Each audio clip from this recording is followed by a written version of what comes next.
Let's get right to it. Jaycee Carroll, one of the all-time greats, no question, at Utah State, the best to play the game of basketball for USU, and a tremendous professional career as well. And Jaycee, we appreciate you taking some time to talk to us today. Yeah, I'm excited to be here, and I hope there's only one name on the top of your list since you got me on. Well, hey, so I'm sure you had a chance to follow Sam Merrill in his career, what he did at Utah State. I mean, just what was your impression of what he did in an Aggie uniform? Hey, he had a phenomenal career. I mean, the guy did about everything you could hope a college basketball player would do. He seemed to be great on the court, off the court. And of course, everyone knows he hit one of the biggest threes in the history of Utah State. It's too bad we had the COVID year where they didn't get a chance to go to the NCAA tournament. That could have been fun to see what they could have done, maybe won a game or two. They had Keita, who was a big force inside. We're talking about Sam. Sam was great, obviously. It was great that he's able to play with such a big defensive presence on the inside too. That was really a nice 1-2 punch Utah State had for a couple of years. So, in what ways did Sam remind you of him? And I'm sure you're sick of having the comparisons of Jaycee and Sam over and over again. But I'm going to continue it. What were the similarities between his game on the court and your game on the court? Good. In all honesty, I didn't get a chance to see a lot of Sam play. Obviously, he was a very good outside shooter. I think that was something that a similarity we had. I had a chance. I was at a barbecue with him a summer ago, and it was kind of funny because he made the comment. He goes, "I think I'm the fourth best three-point shooter at this barbecue right now."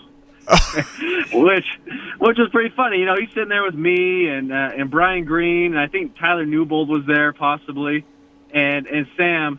And if you look at the Utah State record books, all four of us have had three of the best three-point shooting percentage in the history of the university. And as far as similarities go, I think that's one similarity that's really out there, that we were efficient three-point shooters, and we made a lot of them. Yes, you did. Yeah, you did. And certainly Stu Morrill's system, very different than Craig Smith's. Craig Smith really encouraged a lot of three-point shooting, but you had opportunities to do that too under Stu's system. What was that like, just playing under Coach Morrill, the type of guy that he was, and what he got out of you and your teammates? Right. I love Coach Morrill. I love the opportunity he gave me. I feel like, it was a great fit for me. A very disciplined system. And the thing about Coach Morrill was he was very good at worrying about the team first and taking players and knowing what each player did well and creating an offense and opportunities for them to do that one thing well. Now, the one thing about Coach Morrill that sometimes I wish sometimes in the media he would have said things like, Jaycee Carroll's the best defender I've ever seen. Rather than saying Jaycee Carroll can't guard a chair. Those things, sometimes I look back now, I'm like, you know what? It wouldn't have been much for him to say, positive things about me defensively that could have helped me as I was coming out of college trying to get into, on NBA teams and things like that. Because I sat back and I watched Dave Rose say things about Jimmer Fredette, who, by the way, wasn't great at defense, but his coach in the media always made sure people knew that they thought he was a good defender. They just wanted him not to get fouls because they need him on offense so much. But, again, I love Coach Morrill. I feel so grateful that I was able to play under his system and in an era of Aggie basketball that was fantastic. It's hard to win as much as Coach Morrill did. Hey, I hope you don't mind us going down nostalgia lane here with you. I was having dinner with a few gentlemen a couple weeks ago, and I won't tell you who just in case I get in trouble for telling you the story, but I heard a story about you guys being in Long Beach for a basketball tournament, I believe, and you had incredibly sprained your ankle, like really bad. And either you were feeling adrenaline or you didn't really feel the pain, but it was bulging, and when you were able to get back on the court, Coach Morrill's went to the individual, I'll leave nameless, and said, "What happened?" And he's like, "Well, I couldn't catch Jaycee." Can you confirm that story? Is that true? And how bad was your ankle? Look, it's simple. I know exactly who you're eating with if you're talking about this conversation, because he's the only guy that ever told me. He's like, Jaycee, you're the only player that when he got injured, I had to chase him down and find him. So yeah, it is absolutely true. Look, I had a very fortunate career at Utah State professionally. When it came to injuries, but the one injury I did have a number, 2 or 3 times at Utah State, and probably 8 or 9 times as a pro, was severely sprained ankles. And I see players get sprained ankles and things like this, but when I say severely sprained, they're swollen, they're completely black and blue, and yeah, one thing I understood at college, I was like, I have 4 years, and I'm going to get maybe 130 games. And if I want to do things individually on the court that I want to do, I need to play all 130 games, all those opportunities, in order to put up numbers and things like that I wanted to put up. And so I played through those injuries, and this guy, I actually sent him a text the other day. I saw him on the football field, but during the BYU game. But he was great. He always got me better, quicker than anyone I've ever been around.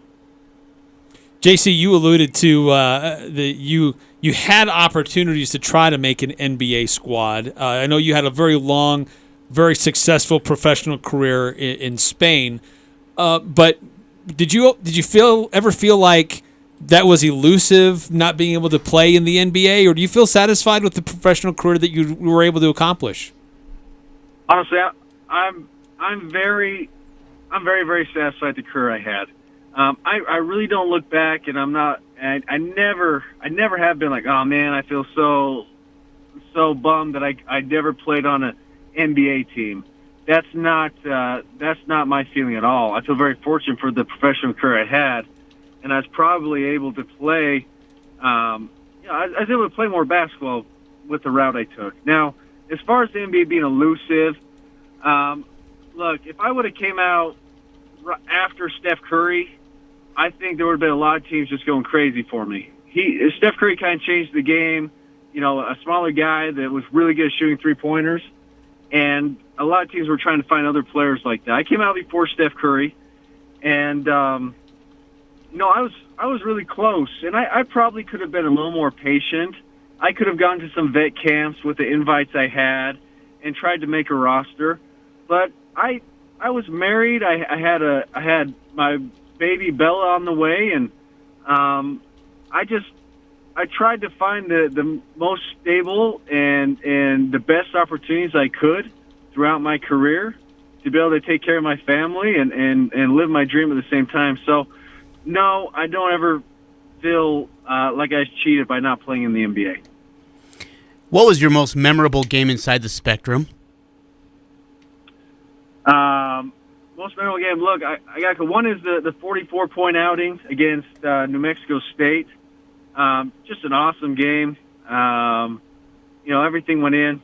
Shot 15 free throws, made 15 free throws. Oof. I think I was 5 for 7 from 3, which means I made a lot of 2-pointers. For me, that was a really well-rounded basketball game. Another one, we beat Boise State. I remember I made a 3-pointer to kind of give us the lead with very little time left. And I remember shooting that ball, and when it left my hands, my thought was, I don't know if that's even going to hit the rim. I don't know if and it just swished, nothing but net. So that was unbelievable. And then I remember beating Nevada. They were ranked 11th or 12th in the country at the time, and we beat them in overtime. What a win that was. That was big time. I think Jeff Fox, not Jeff Fox. I've been listening to Jeff Foxworthy a little bit. Coach Fox. Coach Fox, yeah. Moved on to Georgia in later years, but I think he almost got a fight at the ref, got ejected. What a wonderful senior year I had. I don't know. I'm pretty sure we sold out every home game my senior year. It was unbelievable. That'd be true. Yep. That was an incredible season, and definitely every ticket, every penny that anybody would have paid to go see those games got their money's worth. Jaycee, after talking about playing professionally, I mean, it's a very different system in Europe where they have multiple leagues and there's opportunities to kind of play up and move up in these different leagues. And it took you a minute to get to the top level in Europe. But when you were there, you were with Real Madrid, and that was consistently one of the top teams in European basketball. What was that experience like in playing at that level? Yeah, absolutely. Look, when I got to Real Madrid, it was a dream come true. It was like, this is the best place you can be in Europe. There aren't bigger teams. There aren't better teams. There's no team in Europe that has more championships, more titles, more European championships than Real Madrid. So when I got there, that was my, like, hey, I've made it, and I'm going to create a career here. So I played 10 years for them. There's no foreigner that's played more games, made more three-pointers, and scored more points for Real Madrid than I did. And I was fortunate that I came in with a new coach. I was 10 years with the same coach, and we had incredible success. We won 20 titles in all in those 10 years, which is unprecedented. It's an era of Real Madrid basketball that's going down. It's historic at this point. Again, we're talking to Jaycee Carroll, one of the great Aggies in Utah State men's basketball, top 5 on, I think, everybody's list. Jaycee, what was the biggest learning curve from Utah State to Spain?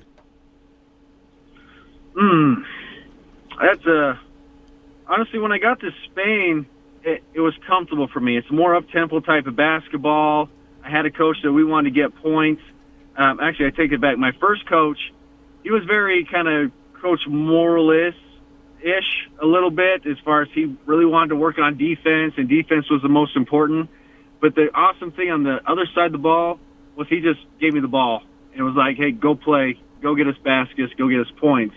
So that's Pedro Martinez, and so that was great. 2 years at Gran Canaria. And then when I went to Madrid, it was kind of the opposite.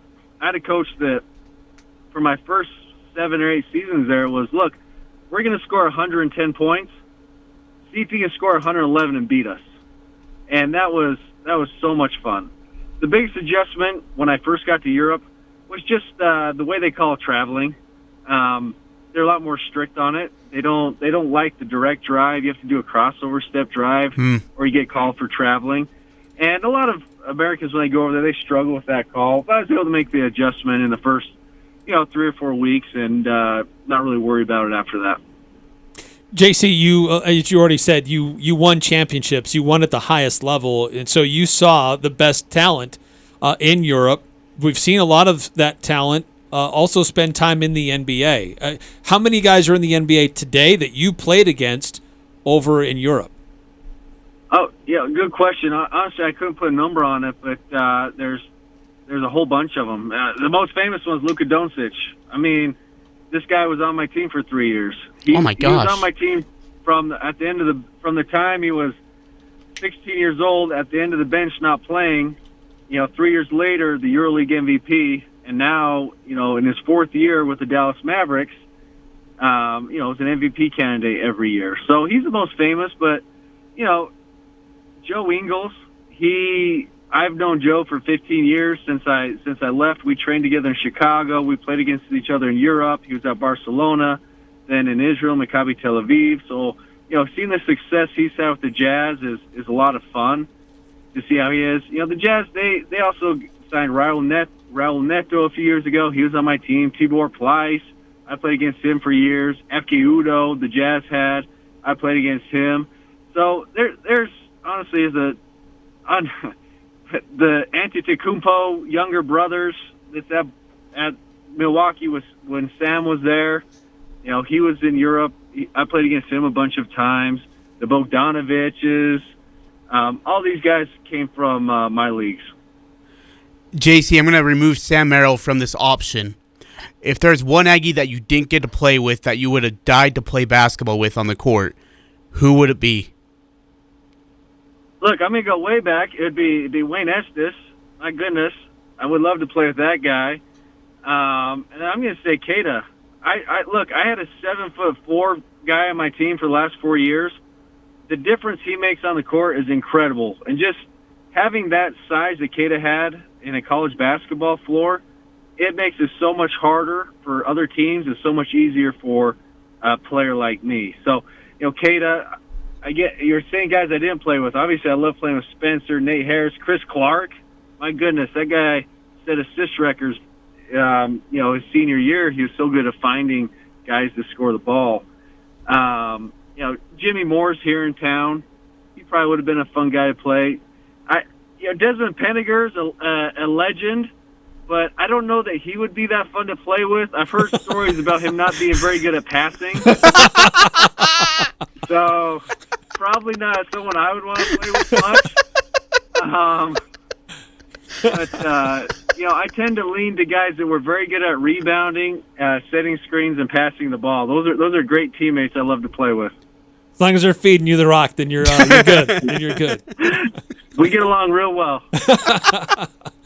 Hey, Jaycee, in your time internationally and playing basketball overseas, were there times that you came across guys that you played against in the WAC or the Big West or even former teammates? Yes, it was always fun to find people I played against. Former teammates was the most fun. I played with Spencer Nelson for one season, which was a lot of fun. He was the big senior my freshman year, and so in that year with Coach Morrill, I couldn't do anything right, but he still Coach Morrill still liked me making all those 3-pointers I made for him. But Spencer Nelson could do no wrong his senior year. So then to be teammates with him a couple years later professionally was a lot of fun, a different perspective on it. Trying to think of people I ran against.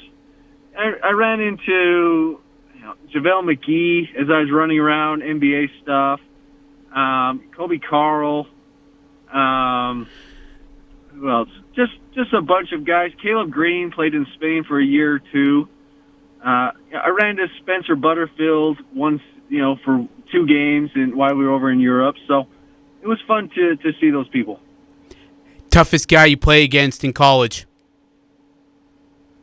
It was Brandon Roy, honestly. I've heard stories about this. I had a good game, honestly. Like, I played well, but playing against Brandon Roy was just another thing. He always made the right decision. That's the thing that so impressed me about him. When it needed to be a pass, he made the right pass. When it needed to be a jump shot, he made a jump shot. And then when it was a drive, he'd drive. And he's good defensively. So Brandon Roy's the best player. One of my favorite games I played was my freshman year against Arizona with Salim Stoudemire, Channing Frye, Shakur. They just had a squad, and I was playing against legendary coach Lute Olson. It was it was a dream come true. It was like, hey, this is pretty cool. What about professionally? Ooh, professionally, the best player I played with was was Luka, and then Rudy Fernandez. As a European player, he's just one of the best guys. He's one of the most individually talented people you can play that I've seen around basketball. Andrei Karolinko was in Russia. I played against him a couple times. Who did I play? I played against Pau Gasol last year. He's not the NBA champion Pau Gasol, and he's obviously a little older, but you can see, like, holy cow, this guy, you can see why he was special. I actually wanted to ask a follow-up on that. I was going to ask you anyway. Just today, the announcement that he's officially retiring from basketball. What is that? I mean, you spent a lot of time in Spain. I mean, he's Spanish royalty when it comes to basketball. He is. I mean, he's it. He's, in my mind, there's no one that's done more or anything in basketball in Spain than him. So he is. He's a legend. In a country that size, everyone knows who he is and follows him and looks up to him. Plus, he was a good ambassador. He just was a good dude. He'd come around, he talked to people, he was polite. So a lot of respect for Pau Gasol. His brother Mark, I think, is along the same lines.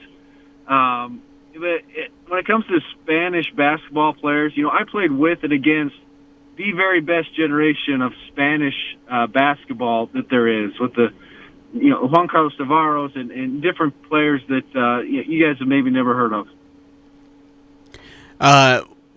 As successful as your college career was, and as highlighted, as decorated as it was, how frustrating was it not to win an NCAA tournament game? It's frustrating. It's hard, though. If you take a step back and you realize what we were running into as we went into the NCAA tournament, I mean, we're not going in ever and playing a 6 seed, an 8, 9, or 10 seed. We're always playing a 1, 2, 3, or 4, or 5 seed. And those are very good teams and very tough for any team to beat. So, for sure, I would have loved us to gone in and been the Cinderella story, make a run to the Sweet 16, and be one of those teams that are written in NCAA history as, hey, these guys knocked off the big boys.